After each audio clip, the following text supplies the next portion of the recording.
Yo, what's up? This is Maurice Moore, and you are now rocking with my boy, David Duane. What's going on, everybody? Thank you for tuning back into On Air with your one and only rock star, Mike David Duane, in the place to be right here and right now. We've got our friend, R&B and soul recording artist, Maurice Moore. Now, if you guys don't know who Maurice is, guess what? You about to find out. He has an amazing project, The Amber Room, and he's joined with us. What's going on, Maurice? Hey, amazing intro, and I appreciate you. I'm happy to be here. Absolutely, man. I got to tell you, we're definitely happy to have you as well. Cause let me tell you something. I don't even do social media too much, so but I saw like a lot of posts and buzz about you, like just via social media. So I was, man, we definitely got to have Maurice on the show. Your music is dope. The things that you've done is dope. Your tone is dope. The style is dope. It's like he was like, yeah, let's get him on the show. You know.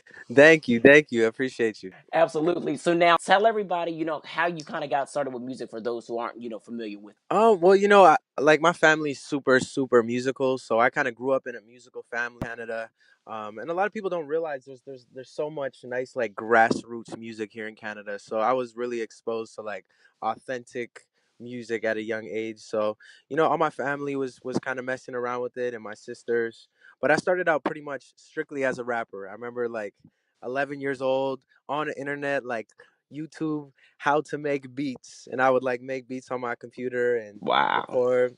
So that's pretty much how I started, and then over time, I just started falling in love with it, and realizing, hey, I'm actually not too bad at this. Maybe I could take this seriously. So I did what I had to do.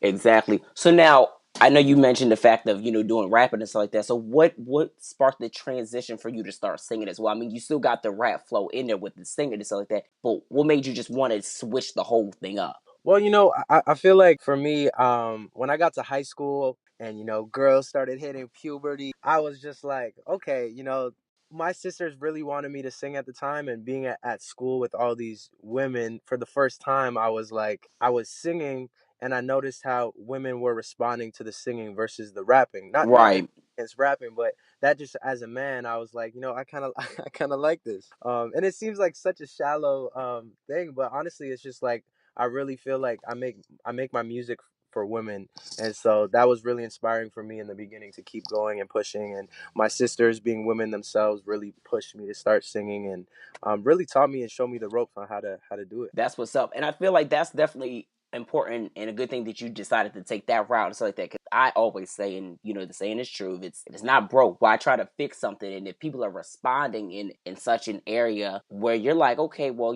this necessarily wasn't something I was expecting, and it's going to help you like break out there as an artist and really build the fan base and get the notoriety that you need, stuff like that. Shit, you go wherever the demand is. Exactly. Yes, sir. And I feel like a lot of artists or anybody that's trying to pursue entertainment, they don't really understand that. So for you understanding that, was that something that was, very difficult, or was that more so very easy? You were like, you know what? This is what's working. There's no second doubting and guessing about this. I'm gonna just go for singing right here. Well, here's the thing. Like when I first started singing, I felt like a deeper connection to my own songs. I just felt at the time when I first started singing, I wasn't nearly where I am now, but Right. just the way it made me feel to sing, I felt like as a man, it's like you're really able to show your vulnerabilities, and like Mm-hmm. as a man, growing up, sometimes you feel like you can't do that, but singing allowed me to get things off of my chest and allowed me to really say how I feel. Rapping still does that, but I feel like there's just a different level of like emotion that's evoked when you hear somebody singing. So I fell in love with it. So it became a really easy transition for me, and I became obsessed with trying to get better and improve. And I would be listening to the Tanks and the Whitney Houstons and the Tyrese's and all those guys, and I would just study them. I would try to mimic them and copy them. I fell in love with the process. Right. So speaking of process, let's talk about the creative process behind your brand, because it's very well thought out from the your style, the writing, the the artistry that's even displayed on your social media. Like, what's the creative process behind your brand? Well, I mean, one thing I released a song last year in 2016 called "The Loudest Silence," and it ended up being probably like my biggest song to date. And I didn't see it coming because honestly, that song was a song that it was kind of like therapy for me. I was saying how I felt, and I put it out. I didn't expect anything from it, and it took off. And I feel like now with my brand and with my creative process, I'm striving to be authentic, you know, and that's like just being myself. And that's something that I learned, you know, after seeing the response from The Loudest Silence. I was like, oh, well, people actually like it when I'm just being myself. Because you know, society makes you feel like you have to be a certain way, you have to act a certain way, and so for Right. time, you know, I tried to do that. I tried to just kind of, okay, what's cool? What are people doing? Let me try to, and you know, I was successful to a degree, but I feel like I didn't start seeing the big growth until I was just being myself. Um, it's really nice to know that you know people really value that authentic, you know, human engagement. Like people don't want to hear some like robot on the mic. They want to hear somebody that's like them. So that's really what my brand is all about. Absolutely. And it's important, that people want to hear, actual music. I mean, feel like there's a lot of garbage that's out in the atmosphere where, it's too much auto tune, but it's still a bop, Hmm. and people get so consumed to that. But at the end of the day, when it's all said and done, what are people making love to? R&B music. If you're making love to hip hop music too, I mean, to each their own. You can to some songs. I'm not going to name the songs. But I at the mean, you end of can. the day, but it's like R&B is where it all happens. If it's not R&B, it's some nice, smooth, mellow pop music or something smooth. Yeah, no, totally. I totally agree. 100%. So now, I mean, you mentioned the fact of the song, your first song receiving so much feedback from like the industry and stuff like that, and even was covered on Fader and BuzzFeed. Like that's amazing, and to have that type of feedback and feature, like what went through your mind? Because I know for me, I'd be like, damn, that's kind of crazy. So for you, what's that like? Because Fader is huge in their amazingness that they are, and then so is BuzzFeed. Shout out to our friends at BuzzFeed while Oh, we're hell yeah. talking. Shout out to everybody.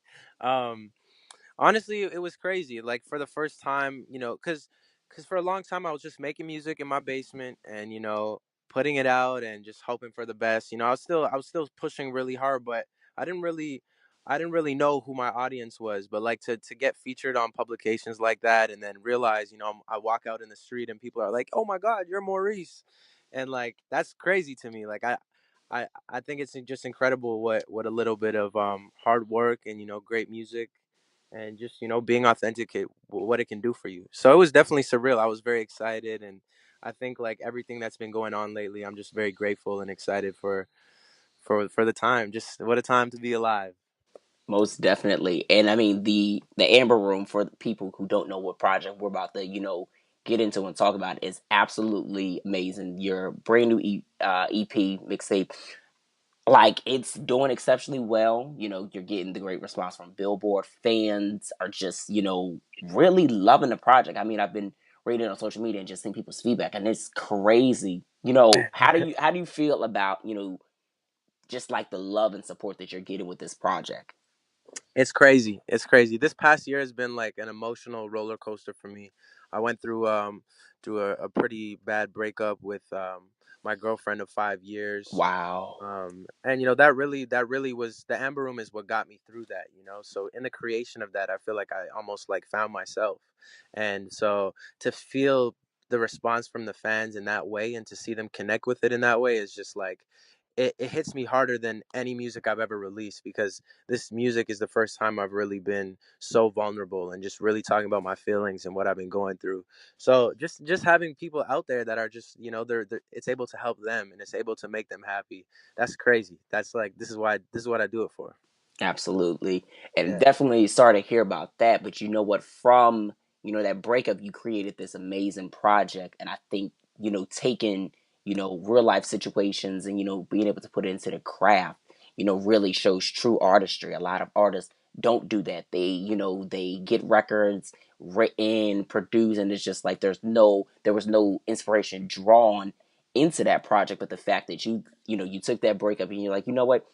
I'm gonna these are my songs that while I'm going through the healing process, and this is Yeah. how I'm gonna release myself and be vulnerable, because a lot of men should be vulnerable. And I was talking to had a conversation with Algie Smith, and we really talked on the fact of men being vulnerable nowadays. And I Yep. think it's so important. And I'm glad the roles have switched up in society where you've got the women being a little bit harder and men are getting a chance to have our, we're getting to have our light in that because we have feelings too. Oh, absolutely. I think honestly, like part of my mission is just I feel like I just want to teach people to be confident and to love themselves. You know what I'm saying? And society, again, it's society. We keep saying society because it is, but you know, it kind of it breeds this mentality that we men can express our emotions, and you see the highest suicide rates in men, and that's just because we feel like we have no outlet as men. So yeah, I'm just happy to see the world moving towards just a more honest space. I feel like everyone's starting to wake up together, and we're realizing you know we all need each other. So it's a great time. I feel like we're part of like an amazing transformation in the world right now. It's amazing to witness. Absolutely. So let's talk about your single a little more because I love the video, love the single. It's like so freaking dope, and I feel like everybody who doesn't have the project need to download it right now on whatever digital platforms they use. Tell me about that record because I love the record.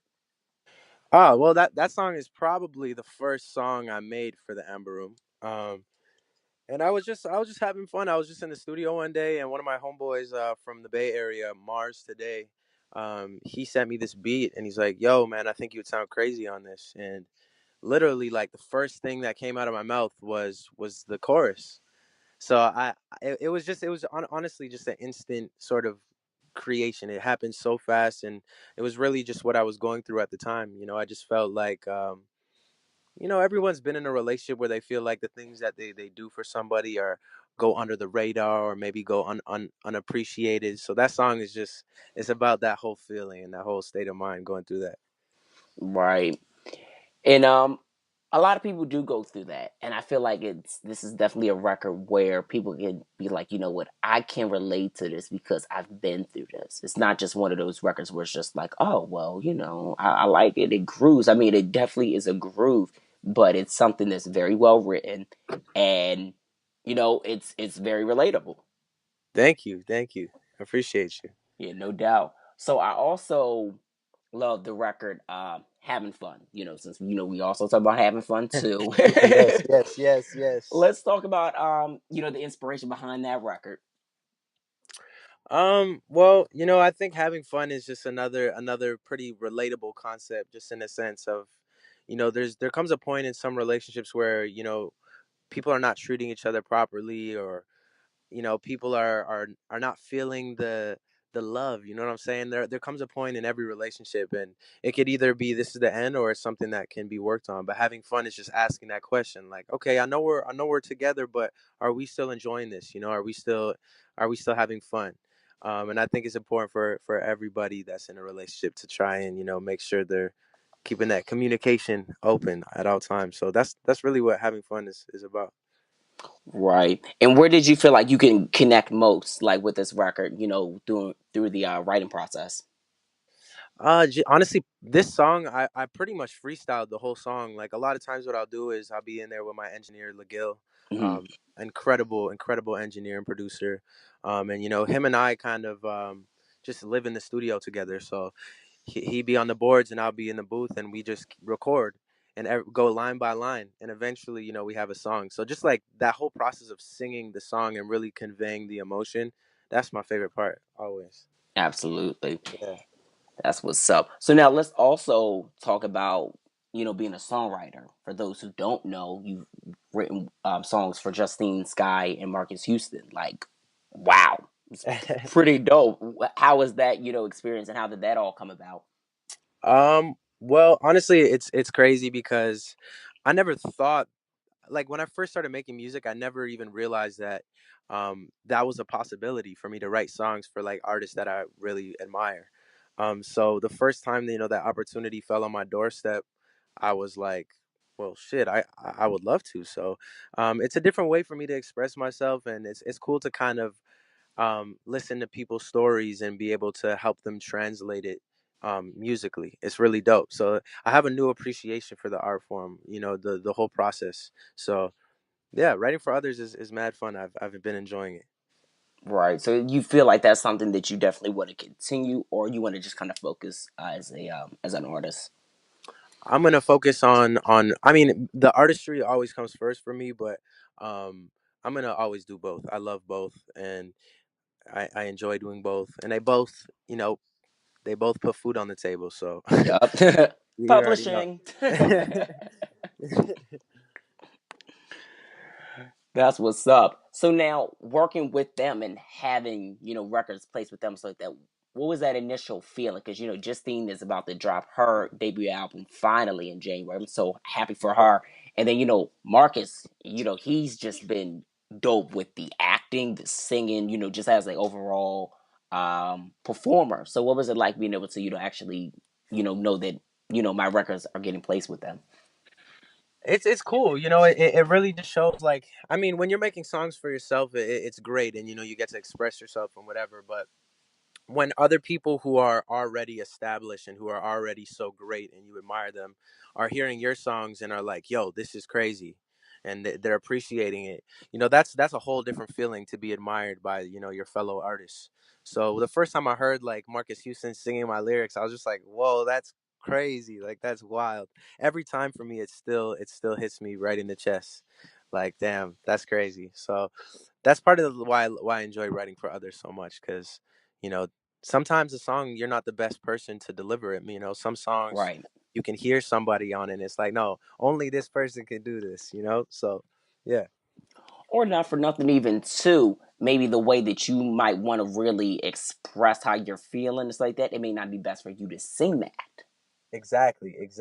So I'm like, hey, you know what? So and so would sound real good singing, and she's a dope female. I'm sure she would body the hell out of it. Or so and so he's got dope ass range, just like that. Not saying I'm not dope, but he can really take it to a whole nother level. Yeah, no, totally. Like, I've written songs from a female perspective before, and I'm like, well, obviously it wouldn't sound good if I sang from this perspective. So Of course I not. you know what I'm saying? Like, just that type of thing, and just knowing, like, you know I feel like there's a lot of songs that I make that only I could sing. Nobody else could sing that. So it's just, as an artist, you need to be able to kind of be fluid in the process and don't be scared of, giving away certain songs, because sometimes it'll make the song, blow. Exactly. And being able to write in both perspectives for you, like, how does that feel? Just to be like really to just create and be free. Because I know a lot of writers, they be like, sometimes I don't like it, sometimes I hate it, I love it. Everybody has their mixed thoughts on being able to write from both perspectives. Or some people just write from a general perspective and just be like, here's whoever wants it, take it. Yeah, no, I just write songs. Like, when I'm in the studio, I'm not thinking about, oh, this song's gonna be for me. This song's gonna be. I just go and I write, and whatever comes out is what comes out. So sometimes the way I the way it comes out is maybe I'm saying it from somebody else's perspective, and it's cool because in regular life, I'm now paying attention to all the details. Every conversation that I have, I'm trying to analyze their perspective, and I feel like when I go in the studio, I'm pulling from those different ideas and points of view. So it's really fun to be able to write like that. I feel like it's very freeing. It helps me understand the world around me, so it's pretty cool. Most definitely.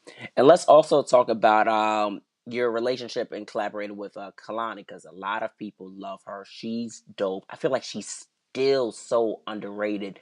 But what how's the relationship and being able to work with her too? Oh, well, it's great working with her. One, because we're friends first, so working with your friends is always fun. You know what I mean?